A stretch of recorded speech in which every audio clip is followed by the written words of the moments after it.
আমাকে প্রণাম করার সুযোগটুকুও দিলেন না। আমার তো এসব গয়নাগাটি চাই না, শুধু ওনার আশীর্বাদটুকু যদি পেতাম।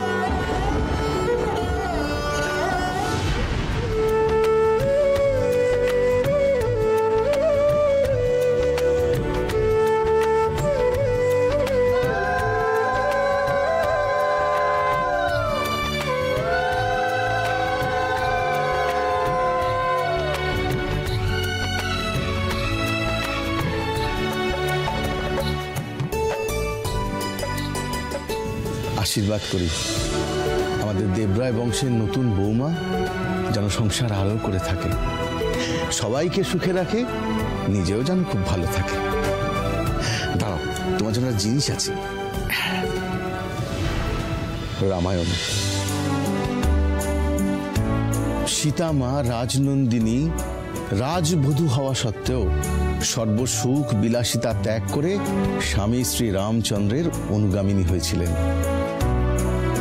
তার ত্যাগ, তিতিক্ষা, ধৈর্য, স্থৈর্য এবং স্বামী শ্বশুরবাড়ির প্রতি যে অবিচল ভক্তি, তা যেন তোমাকে উদ্বুদ্ধ করে দেবী।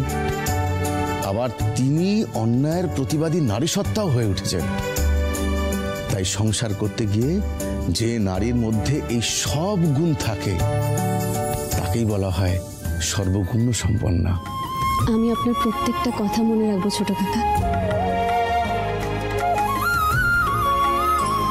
এই থাক থাক থাক থাক থাক, সুখী হও, ভালো থেকো।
শশাঙ্ক, হ্যাঁ, ওই আত্মীয় স্বজনদের খাবার জায়গায় নিয়ে যা।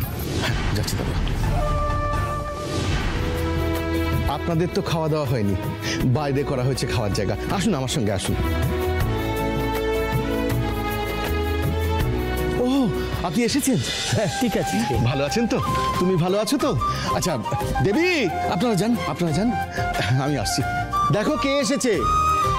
আচ্ছা, আমি একটু বাইরে খাবার জায়গাটা দেখি, আপনি যান না, ভেতরে যান, দেখো। মামা, কলি, দেবী, মামা, কলি, কি সুন্দর দেখাচ্ছে তোকে দিদি। তুই ঠিক আছিস তো দেবী? আমি একদম ঠিক আছি মামা। তোমরা যে এলে আমার যে কি ভালো লাগছে। আমি কোনোদিনও স্বপ্নেও ভাবিনি এত বড় বাড়িতে এত ভালো ছেলের সঙ্গে তোর বিয়ে দিতে পারবো। সবই তোর ভাগ্য। ভাগ্য কিনা জানি না মামা, কিন্তু ঠাকুরের আশীর্বাদে সব ঠিকঠাক চলছে। দেবী তো একটা ফালতুনি, তার সাথে ওর বাড়ির লোকগুলো ফ্রিতে এসে জুটেছে। দেখেই তো মনে হচ্ছে খাবার লোভে এসেছে। চাপ ঘাট ধাক্কা দিয়ে বাড়ি থেকে বের করে দিই। আমি ঠিক আছে তো মামা? হ্যাঁ হ্যাঁ হ্যাঁ। আপনারা এসে গেছেন?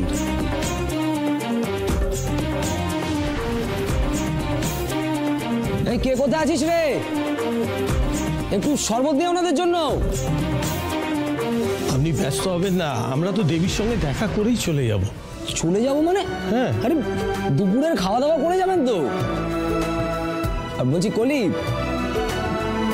তুমি আমার সঙ্গে একটু এসো না, তোমাকে বরং বিয়ে বাড়িটা পুরো ঘুরিয়ে দেখাই। বলছিলাম এসে যখন পড়েছেন তখন একটু গুছিয়ে খান, বুঝলেন তো? ভাগ্নির শ্বশুর বাড়ি একটু ভালো করে ঘুরে দেখুন, কি কি উপহার পেলো, কতটা সোনা পেলো দেখবেন কিন্তু, কেমন?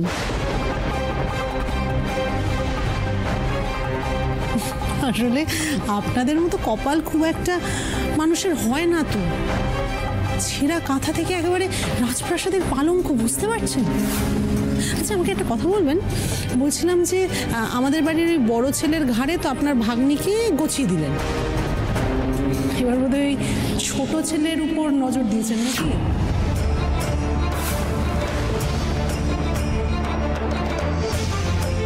ছোট মা, কি সব কথা বলছো তুমি? একদম চুপ করো।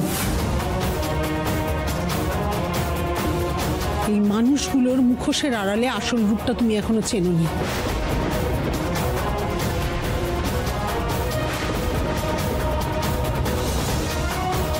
দুটো মেয়েকে গছিয়ে দিতে পারলে তো সারা জীবনের মতো নিশ্চিন্ত।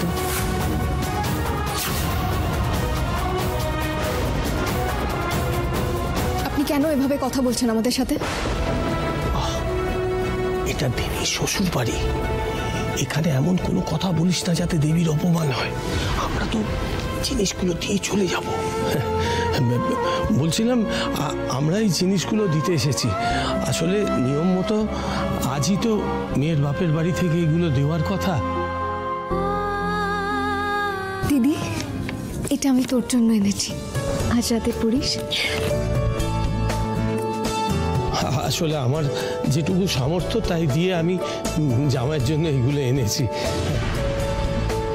দেবী, দেবী, এই নে।